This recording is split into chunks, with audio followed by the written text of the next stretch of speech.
ભાગવતમ દશમ સ્કંદનું 24મો અધ્યાય. તો આપણે ગત સત્રમાં જોયું કે ભગવાન શ્રી કૃષ્ણ એના જે ગોપસખા મિત્રો છે એમને ભૂખ લાગી હતી, એટલે એમને મથુરા મોકલે છે. બ્રાહ્મણો ત્યાં જે બ્રાહ્મણ પત્નીઓ રહેતી હતી એમની જોડે, પણ પહેલા એ બ્રાહ્મણો જોડે મોકલે છે કે ત્યાં જે બ્રાહ્મણો છે એમને જઈને કહેજો કે અમને ભૂખ લાગી છે, કૃષ્ણ બલરામને ભૂખ લાગી છે, તો કંઈ અન્ન આપો. તો એ લોકો ત્યાં જાય છે, પણ જે બ્રાહ્મણો છે એ આ લોકોને કોઈ જવાબ નથી આપતા અને અનદેખા કરી દે છે.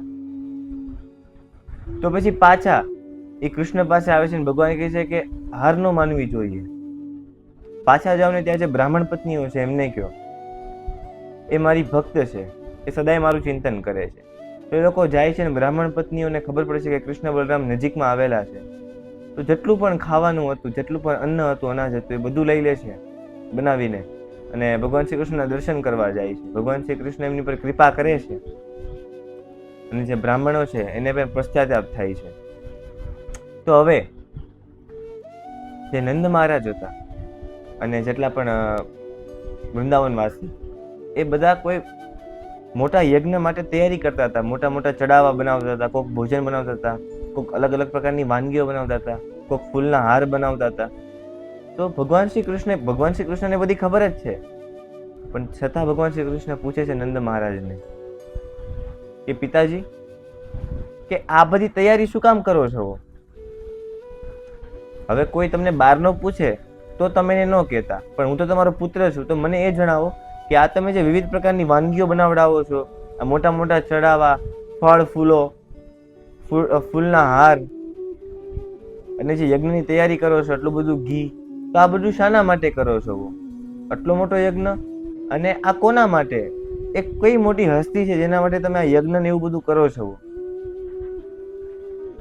નંદ મહારાજ કૃષ્ણ ભગવાનને કહે છે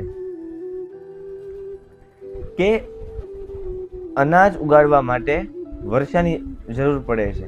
કારણ કે પહેલા તો કેવું હતું કે હમણાં જે મોટરો આવી ગઈ છે, પાણી કાઢવાની ટ્યુબવેલ આવી ગયા છે, એવું પહેલા નહોતું. પહેલા હતું કે પાણી સિંચીને ખેતરોમાં આપવાનું.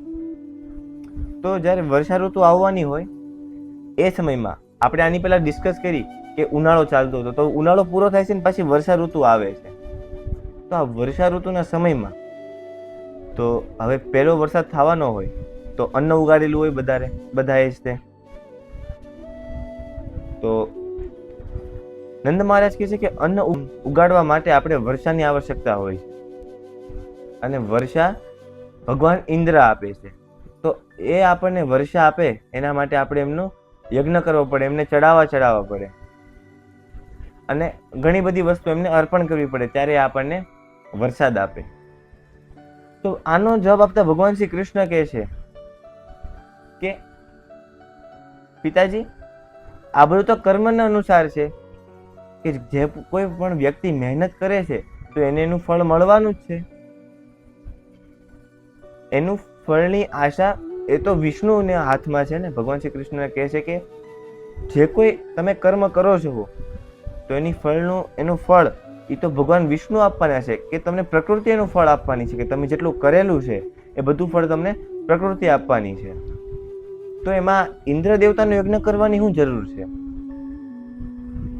આપણે મહેનત કરવી છે ખેતરોમાં, આપણે તો જંગલમાં, સદાય આપણે જંગલમાં નિવાસ કરવી છે અને આપણે ખેતરમાં મહેનત કરવી છે. તો વર્ષા આવવી એ તો ભગવાનના હાથમાં છે, નહીં કે આ ઇન્દ્ર દેવતા, કે ભગવાન વિષ્ણુ ઇન્દ્રને સોંપેલું છે કે તમારે વર્ષા પ્રદાન કરવાની. એનો મતલબ એ નથી કે આપણે ઇન્દ્રને ચડાવવા આપવા પડે, કે એમનો યજ્ઞ કરવો પડે, એમને આહુતિ આપવી પડે. ભગવાન શ્રી કૃષ્ણ કહે છે કર્મણા જાયતે જંતુ કર્મણાય વિલીયતે, કે પિતાજી, કર્મને આધીન જીવનો જન્મ થાય છે અને કર્મને આધીન જીવ મરે છે, બરાબર?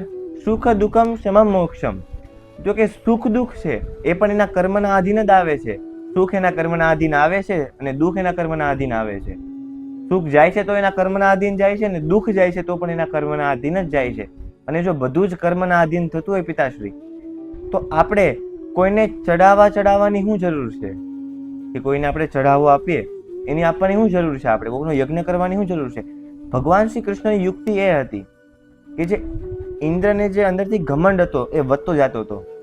એ ભગવાન આ જે આપણે બ્રહ્માજીની વાત જોઈએ તો બ્રહ્માજી એ ભૂલી કહેતા કે મારથી ઉપર કોઈ છે. એમને ખબર હતી કે ભગવાન વિષ્ણુ છે મારથી ઉપર, પણ એમના કહેવાથી જ તે ભગવાન શ્રી કૃષ્ણ છે એ પૃથ્વી પર આવ્યા હતા, એ વસ્તુ એ ભૂલી ગયા. પણ છતાંય આપણે ઘણી બધી વસ્તુ એવી જોઈએ કે કોઈ પણ વ્યક્તિ છે એ જો અહંકાર વશ થઈ જાય તો એ એનું લેવલ નહીં, કોઈ બીજાનું લેવલ પણ નથી જોતો કે આ આપણથી ઉપર છે, આપણા વડીલ છે. એ બસ કોઈ લેવલ પર આવી ગયો એટલે પછી એના મોઢામાં કોઈ વાત નથી રહેતી, નો બોલવાનું બોલે છે. આ છે એક અહંકાર વશ વ્યક્તિની વૃત્તિ. તો જે ભગવાન શ્રી કૃષ્ણનો જે મેઇન લક્ષ્ય હતો એ હતો કે ઇન્દ્રનો જે અંદરનો જે ઈગો છે એને કાઢવો, કે એને જે હવા ચડી ગઈ હતી અંદરથી એ બધી ભગવાન શ્રી કૃષ્ણને કાઢવી હતી. તો ભગવાન શ્રી કૃષ્ણ કહે છે કે તો આપણે આ જે ગોવર્ધનજી છે એને બધું આપવું પડે, કારણ કે એ આપણને મોટા મોટા ઝાડવા છે એની અંદર જે વૃક્ષો છે એમાં મોટા મોટા ફળ લાગે છે, જેના કારણે ફળ ખાઈને આપણું પેટ ભરાય છે. એની તાજી અને મસ્ત ઘાસ આપણી ગાયો ચરે છે, જેનાથી આપણને એકદમ શીતળ અને ઠંડુ દૂધ આપે છે, એકદમ સ્વાદિષ્ટ દૂધ આપે છે. એના ઝરણા આપણું તરસ કાઢે છે, કે આપણને પાણી આપે છે એના ઝરણા. તો આપણે જે આપણને કંઈક આપે છે ને જે આપણે સહાયક છે આપણે એની આરાધના કરવી જોઈએ, નહીં કે આ ઇન્દ્રની. ઇન્દ્ર તો એના કર્મથી બંધાયેલો છે, તો આપણે ભગવાન ઇન્દ્રને આ રીતનો એનો ભગવાન ઇન્દ્રનો યજ્ઞ ન કરવો જોઈએ એમ. તો જેટલા પણ ગોપાલો હતા અને જેટલા પણ સ્ત્રીઓ ત્યાં ઉપસ્થિત હતી અને નંદ મહારાજ હતા, તો બધાને આ વાત મગજમાં બેઠી કે કૃષ્ણની વાત સાચી છે. તો બધા જ તે રેલી કાઢે છે. રેલી મતલબ કોઈક મોટા મોટા ચઢાવા લે છે, કોઈક યજ્ઞ કરે છે, તો કોઈ રાસ રમે છે, કોઈ શરણાઈ વગાડે છે, કોઈ દુંદુભી વગાડે છે, તો અલગ અલગ ભગવાન ઉપર ફૂલની વૃષ્ટિ કરે છે. અને ભગવાન શ્રી કૃષ્ણને આ લોકોનો જે વિશ્વાસ છે એ ગોવર્ધન પ્રત્યે વધારવા માટે ભગવાન શ્રી કૃષ્ણ હજુ એક સ્વરૂપ લે છે, અને બહુ વિશાળ સ્વરૂપ જે ગોવર્ધન ઉપર આખા ઊભા રહી જાય છે. આ જે વૃંદાવનવાસીઓ છે એમને પ્રગટ થઈને કહે છે કે મારા પ્રિય વૃંદાવનવાસીઓ, હું તમારા પર પ્રસન્ન છું અને તમારી બધી જ મનોકામના પૂરી થશે જો તમે મારી પ્રદક્ષિણા કરશો તો. તો ભગવાન શ્રી કૃષ્ણ કહે છે, જોવો હું તમને કહેતો હતો કે આ જે ગોવર્ધનજી છે એ આપણા માટે પૂજનીય છે, તો આપણે ગોવર્ધનજીને પૂજવા પડે. તો ભગવાન શ્રી કૃષ્ણ કહે છે કે આપણે બધા ચડાવવા ગોવર્ધનજીને અર્પિત કરીને આપણે સ્નાન કરીને ચંદનનો લેપ લગાડીને ગોવર્ધનની પરિક્રમા કરવી જોઈએ. અને જે આની પરિક્રમા નહીં કરે એને આ મારી નાખશે. આ જે ગોવર્ધન દેવ છે એ મારી નાખશે, તો મતલબ એમને દંડ આપશે. તો બધા જ તે આખું વૃંદાવન ના જેટલા પણ લોકો હતા એ આખા ગોવર્ધનની પરિક્રમા કરવાનું ચાલુ કરે છે. તો હવે આગળ શું થયું એ આપણે હવે પછીના અધ્યાયમાં શ્રવણ કરીશું. હરે કૃષ્ણ.